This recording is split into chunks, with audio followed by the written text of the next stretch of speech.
Japan chicken செய்கிறது எப்படின்னு பார்க்கலாம். முதல்ல ஒரு பவுலில் 2 ஸ்பூன் மைதா மாவு, 2 ஸ்பூன் கார்ன்ஃப்ளவர் மாவு, 1 spoon pepper powder, 1 spoon green chilli, salt add பண்ணி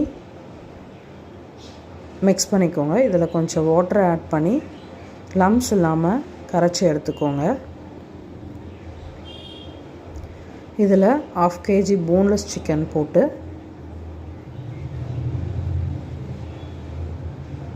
மேக்னேட் பண்ணி எடுத்து வச்சுக்கோங்க. ஒரு 1/2 அன் ஹவர் இது இருக்கட்டும். அதுக்கப்புறம் ஒரு பேனில் ஆயில் வச்சு டீப் ஃப்ரை பண்ணிக்கோங்க.